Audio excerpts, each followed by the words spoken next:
That's Nick. And that's Joseph. And today we're here to talk about Enys Men, the sophomore film directed by Mark Jenkin, which premiered at the 2022 Cannes Film Festival in the Director's Fortnight Sidebar. It will be released courtesy of Neon on March 31st, 2023. Do you know Mark's first film?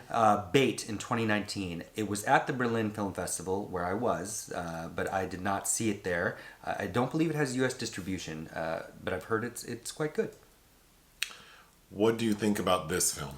This was like the talk of Cannes, and I could not fit it into my schedule. Of Europe. In all of Europe, Faye. I could not fit it in, which I felt bad about last May. And so I just saw it for the first time. I like how it looks quite a bit, and I wish that there were a little more substance to the narrative or a little more hook to kind of get me in there, because as kind of a visual eerie nightmare, I think it's lacking in some regard. But I do really like the lead performance and the soundtrack and the cinematography. I would agree. I thought this movie felt like if you mix Midsommar and Skinamarink. You know, I really liked Midsommar, and I really did not like Skinamarink. But I agree with everything you said. It looks great. I like the lead performance. It has a mood. I did like the soundtrack or the score. I think if you mix The Wicker Man with Rachel Carson's Silent Spring. Okay. The basic story is there's this lady who's gone to this like island. Is she in like Ireland? It's British Island. It's off the Cornish coast. And it's 1973. Mm-hmm.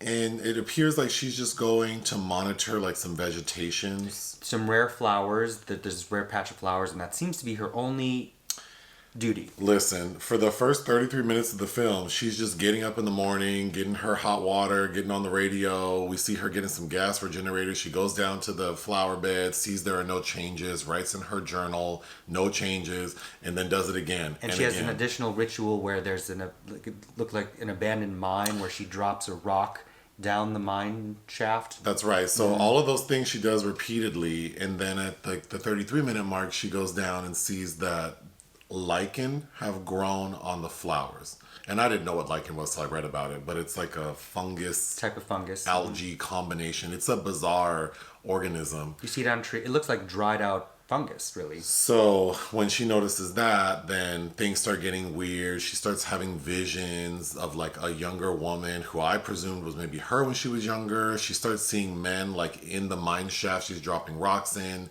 She starts to develop lichen like growing on her abdomen across the line of a scar. So it becomes kind of nightmarish, and it just culminates with her. Like in the end, we just see her like laying down by these flowers with a bunch of women sort of like chanting around her, mm-hmm. and then she gets up and walks back to her accommodations. The end. Mm-hmm. Like it's. Like what you said in the beginning, I agree with. It just for nightmare fuel, it's there, but then there's nothing. There's a lot of symbolism. Mm-hmm. And well, Enys Men means stone island, and there's this whole thing about this standing stone. There's a plaque about kind of a shipwreck that had happened there. So it's almost like this is the site of kind of this island has internalized trauma itself, and everything is poking up through the cracks in the ground. Yeah, I hate to say it this way, but it's like there is a lot of symbolism, but it wasn't interesting enough for me to want to sit down and like think about every little thing. Because I just let it wash over me, and I was left feeling like, okay, it's nice to look at. Sure, I didn't like Skinamarink. I do usually like ambiguity, but again, I think I want a little more to hold on to, such as caring about this woman who's credited as the volunteer. But I did like the look of Mary Woodvine quite a bit, and for what she's doing, her performance is fine. But she kind of gave me a vibe of a cross between Margareta von Trotta and Love Connie. Love Connie. I don't have many notes.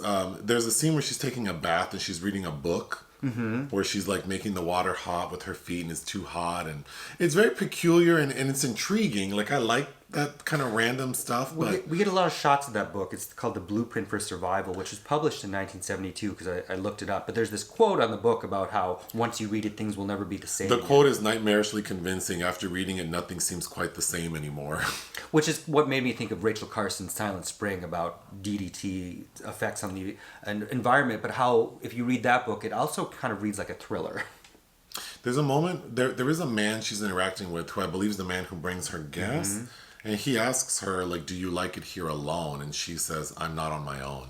And that was a very creepy moment, but it doesn't happen till like the 75-minute mark. So it's like, I really wanted to know, like at least one or two things definitively. Like, is the younger woman, we see her, are these men she's seeing in the mine shaft, like, what's their significance? Sure. I think the intention was, from what I've read, that it's supposed to feel like a lost folk horror film, and it does have that feel if you like those kind of things. It was giving me the vibe of a lot of 70s cinema that I really like, such as Nicholas Roeg's Don't Look Up, especially with these these very vibrant colored rain jackets with the red that she's wearing, and then there's another yellow one that makes an appearance. Skolimowski's The Shout was kind of coming up in the back of my mind, but I love those films a lot more, and I think potentially those are, Mark Jenkin is paying homage to that tone. This just feels like something that, because of COVID, was made in a very contained way, and that's it. And nobody can really define what it's about because maybe the filmmaker himself is just leaving all the trail of debris of a narrative, and you piece it together as you find fitting for you. This movie felt like something that'd be part of an art installation, and I thought this would be a cool film to show like at a dinner party and have it on mute, but then play like some 70s Italian like synth music in the back. Like, it definitely has a vibe, but I mean, I definitely liked it more than something such as Ben Wheatley's In the Earth, which is also a COVID film we also reviewed, and is also, kind of dealing with this ramifications of local folk legend of any particular area. But there's also a component of like, because we see her writing in her journal, and after May 1st, it becomes sort of like question marks.